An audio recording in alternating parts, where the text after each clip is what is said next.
Hello, everyone, and welcome back to this week's episode of Unfiltered. It's Tuesday, so it's time for our question of the week. So it's time to head over to Tim. Tim, what's the question? Hello, Lee.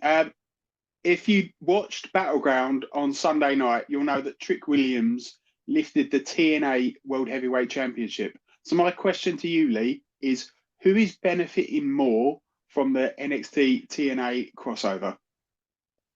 Yeah, I've been thinking about this over the last couple of weeks, and I've got a funny feeling that WWE might be trying to acquire TNA because obviously this definitely happening. This is sort of unprecedented.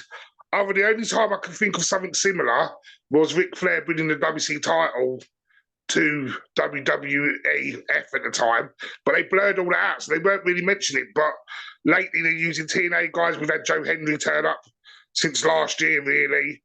I think obviously that benefits because he's a viable superstar, so to have him on your shows brings eyes in. But I think TNA allowing the crossovers and WWE stars to go to TNA is a really good advert for TNA because a lot of WWE fans will now flick over and watch TNA, especially if Trick Williams has got a defending TNA championship. A lot of his following will go over to TNA.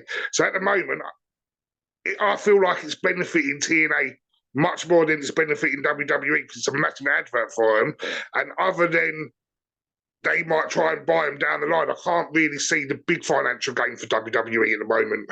Okay, so I understand what you're saying. To a point, I agree. But with the sense that they're opening doors for other wrestlers.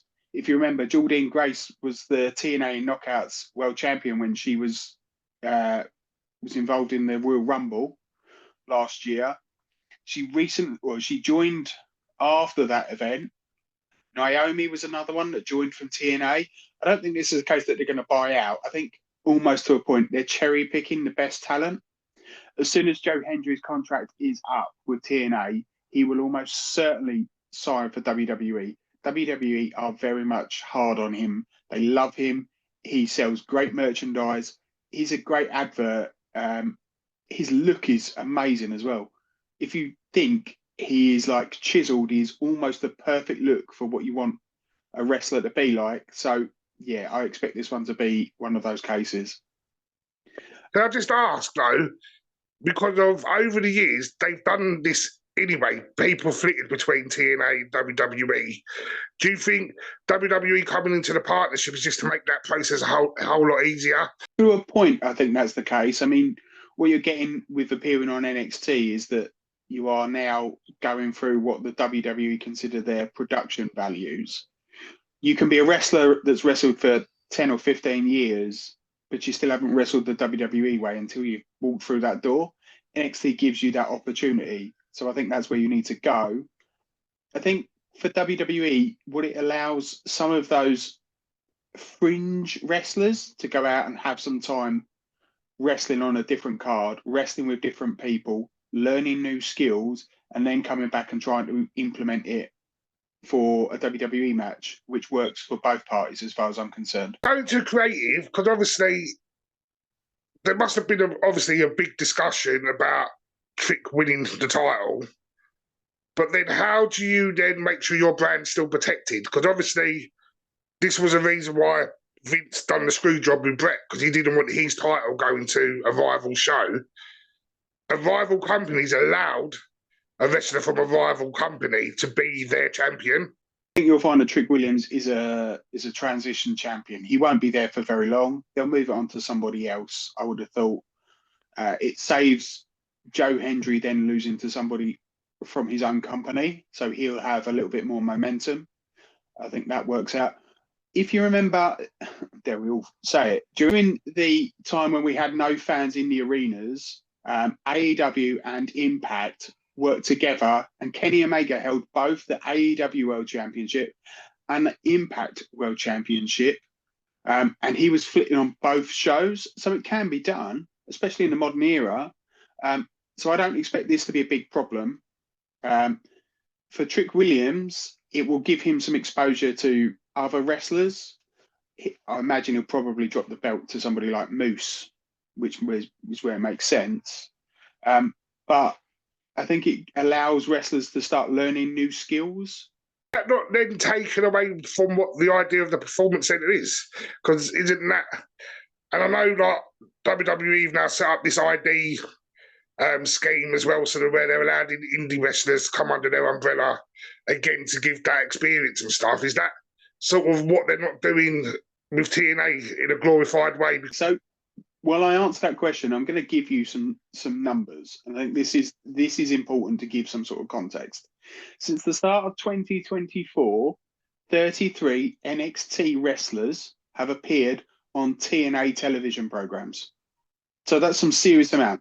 And these names include, I have to get this list ready, Tatum Paxton, Izzy Dane, Wendy Chow, Wesley, Ethan Page, who was a former NXT champion, Charlie Dempsey, Miles Bourne, Obafemi, who is the current NXT champion, Riley Osborne, Solar Ruka, Fraxium, who moved from NXT, and I'll come on to those in a minute, Cora Jade, Ashanti the Adonis, Lash Legend, Jakarta Jackson, and Trick Williams.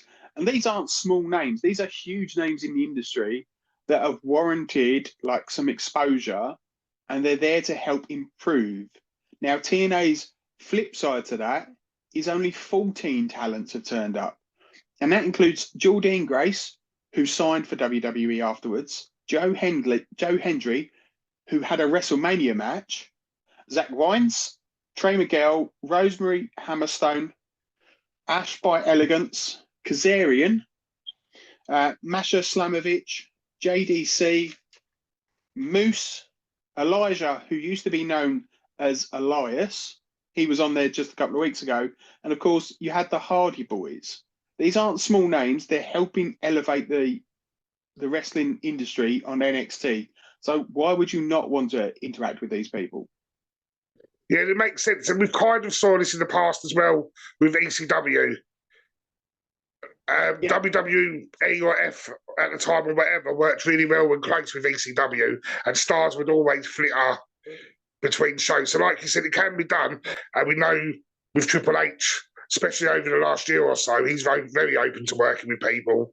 So maybe that's why the relationship is good. And then obviously with AEW, we know Tony Khan at the moment is wanting to compete, and that's probably why the door's shut with them. I don't think you'll get any mix between AEW and WWE. They just don't get along. TNA, whilst they were at one point the number 2 promotion, they are firmly aware that they'll never reach that levels again. So why not make the deal?